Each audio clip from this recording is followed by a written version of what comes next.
ព័ត៌មានខ្មែរញូសសូមស្វាគមន៍ប្រិយមិត្តដែលស្ដាប់ក្តៅទាន់ហេតុការណ៍នៅពេលនេះលោកញឹកប៊ុនឆាយបានធ្វើឲ្យនយោបាយចាស់ទុំរបស់ឪពុកកូនហ៊ុនសែនក្តៅបែកផ្សែងរឿងព្រំដែនខ្មែរសៀមនៅថ្ងៃនេះពេលនេះនយោបាយចាស់ទុំរបស់លោកហ៊ុនសែននិងកូនប្រុសបានក្លាយទៅជាព្រឹត្តិការណ៍នៅក្នុងក្រៅព្រោះសុពលភាពនយោបាយចាស់ទុំនេះបានធ្វើឲ្យអធិបតេយ្យជាតិត្រូវបានផ្ទះលេខ2រំលោភយ៉ាងបំពានទោះមានការអន្តរាគមន៍ពីតំបន់និងពិភពលោកក្តីនេះជាបញ្ហារសើបមួយដែលផ្ទៃក្នុងជាតិកម្ពុជាទាំងមូលបានឲ្យតម្លៃវាថាជារឿងរបស់លោកហ៊ុនសែនដែលខ្លួនរបស់លោកហ៊ុនសែននិងកូនប្រុសមិនហ៊ានប្រឈមមុខជាមួយនយោបាយសៀមទេក្នុងនេះដែរលោកញឹកប៊ុនឆាយបាននិយាយត្រង់ៗថាលោកហ៊ុនសែនជាជនកំសក់មួយរូបបានត្រឹមរក្សាខ្លួនពួនសំងំយកក្តីសុខតែខ្លួនឯងទោះជាតិត្រូវបាត់បង់ដោយកត្តាណាក៏ហ៊ុនសែនមិនហ៊ានប្រឈមជាមួយការពិតនៅទង្វើទាំងឡាយមកពីសៀមយើងឃើញហើយថាការរំលោភបំពានចាប់ខ្លួនយោធាមកដល់ពេលនេះភាគីថៃនៅតែមិនព្រមដោះលែងទេព្រោះតែនិយាយចាស់ទុំរបស់ឪពុកកូនហ៊ុនសែនប្រិយមិត្តអ្នកស្ដាប់លោកញឹកប៊ុនឆាយបានបង្ហាញពីបញ្ហាព្រំដែនទៅកាន់អ្នកនយោបាយសង្គមស៊ីវិលអង្គការអន្តរជាតិអំពីខ្សែក្រវ៉ាត់ព្រំដែនខ្មែរថៃទាំងពីសម័យក្រហមដែលបានបញ្ជាក់យ៉ាងលម្អិតថាលោកញឹកប៊ុនឆាយស្គាល់បង្គោលព្រំដែនកម្ពុជាថៃច្បាស់និងអំពាវនាវរួមគ្នាការពារទឹកដីជាតិនៅក្នុងសេចក្តីរាយការណ៍លោកញឹកប៊ុនឆាយអតីតថ្នាក់ដឹកនាំចលនាតស៊ូសេរីភាពជាតិបានបញ្ជាក់ថាលោកឧត្តមស្គាល់ទីតាំងបង្គោលព្រំដែនកម្ពុជាថៃច្បាស់លាស់ចាប់ពីលេខ41ដល់លេខ49និងតំបន់ពាក់ព័ន្ធឯកឧត្តមរំលឹកពីបទពិសោធន៍ផ្ទាល់ខ្លួនក្នុងការបង្កើតមូលដ្ឋានតស៊ូសេរីភាពជាតិនៅតាមបណ្ដោយព្រំដែនកាលពីឆ្នាំ1979និងឆ្នាំ1983ទន្ទឹមនឹងនេះឯកឧត្តមបានអំពាវនាវដល់ប្រជាជនខ្មែរទាំងក្នុងនិងក្រៅប្រទេសឲ្យរួមគ្នាសាមគ្គីគាំទ្ររាជរដ្ឋាភិបាលក្រៅស្រុកនិងឧបត្ថម្ភកងទ័ពដើម្បីការពារមរណភាពទឹកដីជាតិព្រមទាំងផ្ដល់ព័ត៌មានឯកសារនៅរូបថតពាក់ព័ន្ធនឹងបង្គោលព្រំដែនដើម្បីជាភស្តុតាងបន្ថែមការអំពាវនាវនេះបានលើកឡើងភ្លាមជាតិទាំងមូលបានសម្លឹកឃើញថាលោកញឹកប៊ុនឆាយជាវីរៈជននៅក្នុងបេះដូងជាតិមិនមែនដូចជាឪពុកកូនហ៊ុនសែនទេចេះតែត្រឹមនយោបាយចាស់ទុំតែប៉ុណ្ណោះខ្លាចក៏ខ្លាចមិនហ៊ានក៏មិនហ៊ានមិនដឹងថាតកូលហ៊ុនចំពាក់អ្វីប្រទេសសៀមឬក៏ថាលោកហ៊ុនសែនកំពុងខ្លាចផ្សែងវិបត្តិចេញពីប្រទេសថៃដើម្បីរំលត់អំណាចហ៊ុនសែនដោយការត្រួតត្រងប្រទេសសេរីនេះគ្រាន់តែជារូបមន្តការនយោបាយតែប៉ុណ្ណោះមិនដឹងថាជារឿងពិតឬមិនពិតនោះទេប្រិយមិត្តជាទីគោរពនិងជាទីរាប់អានព័ត៌មានខ្មែរញូ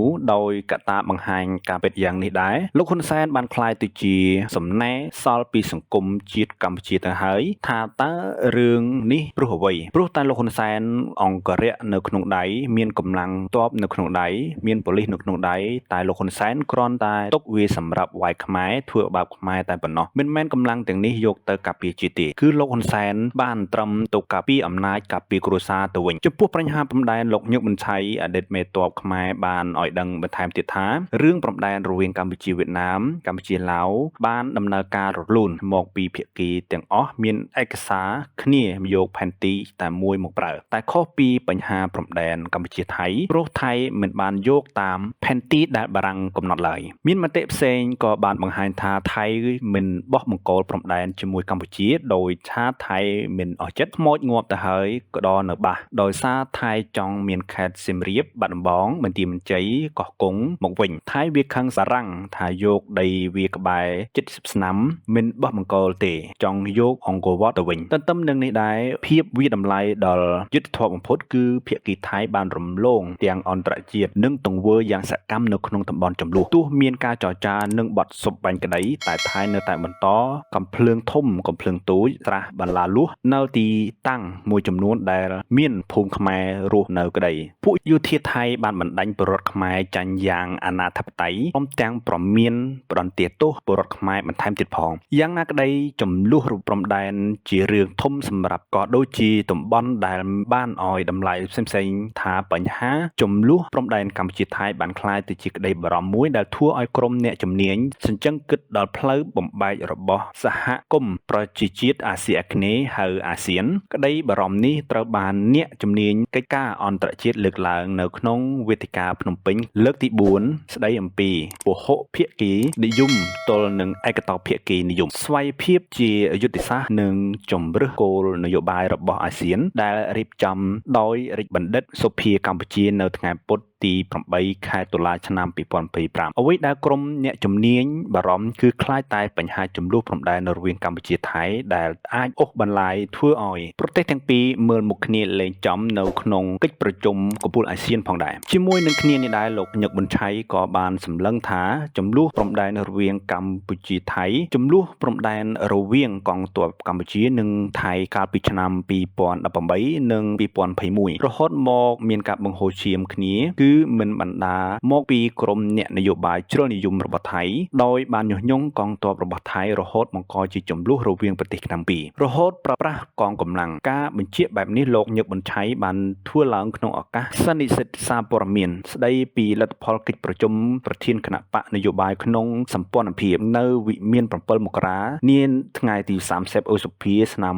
2025នេះលោកញឹកប៊ុនឆៃបានគូសបញ្ជាក់ថាភាពតានតឹងគ្នានៅតាមព្រំដែនគឺខាងខ្មែរនិងថៃមានអ្នកនយោបាយប្រឆាំងជ្រុលនិយមដែលចង់ជំរុញឲ្យមានការចម្បាំងរាំងជលគ្នារហូតមានការប៉ះទង្គិចគ្នាគឺដោយសារតែអ្នកជ្រុលនិយមទៅអុចអាលដល់កងទ័ពនៅព្រំដែនបើតាមលោកញឹកប៊ុនឆៃបានបន្ថែមថាតាមរយៈការសង្កេតនិងពិនិត្យយ៉ាងហ្មត់ចត់ការប៉ះទង្គិចរវាងកងទ័ពកម្ពុជានិងកងទ័ពថៃនៅថ្ងៃនេះគឺមានក្រុមអ្នកនយោបាយជ្រុលនិយមជាអ្នកអុចអាលពលគឺអ្នកជ្រុលនិយមថៃទាំងនោះមានចង់ឲ្យរដ្ឋាភិបាលថៃសប្តាហ៍ថ្ងៃនេះដឹកនាំដោយលោកស្រីផេផងឋានស៊ីនវ៉ាត់ជាកូនស្រីរបស់អតីតនាយករដ្ឋមន្ត្រីថៃដែលក្រុមគ្រួសាររបស់គាត់មានទំនាក់ទំនងល្អជាមួយរាជរដ្ឋាភិបាលកម្ពុជាជាពិសេសមានទំនាក់ទំនងល្អជាមួយលោកហ៊ុនសែនដូច្នេះហើយបានជាអ្នកនយោបាយជ្រុលនិយមរបស់ថៃតែងតែអុចអាលដើម្បីធ្វើយ៉ាងណាឲ្យទំនាក់ទំនងរវាងកម្ពុជានិងថៃល្អក់កកក់និងម្ដងហើយម្ដងទៀតជាដើមបន្ថែមពីនេះលោកញឹកប៊ុនឆៃបានបន្តថាចំពោះករណីភាគីថៃស្នើសុំឲ្យកម្ពុជាដកថយចេញពីទីតាំងឈរជើងដែលបណ្ដាលឲ្យមានការប៉ះទង្គិចគ្នាគឺរាជរដ្ឋាភិបាលកម្ពុជាព្រមទាំងកងទ័ពកម្ពុជាមិនអាចធ្វើតាមការស្នើសុំរបស់ភាគីថៃបាននោះទេពីព្រោះទីតាំងដែលកងទ័ពកម្ពុជាឈរជើងនេះគឺជាទឹកដីរបស់កម្ពុជាប៉ុន្តែផ្ទុយទៅវិញមានតែភាគីថៃប៉ុណ្ណោះដែលត្រូវដកកងកម្លាំងចេញពីទីតាំងដែលបានរួលចូលមកដោយគ្មានការអនុញ្ញាតពីកម្ពុជារហូតប៉ះទង្គិចគ្នាខ្មែរញោមសូមអរគុណប្រិយមិត្តអ្នកគាំទ្រនិងបានតាមដានព័ត៌មានរបស់យើងខ្ញុំសូមអរគុណសូមជម្រាបលា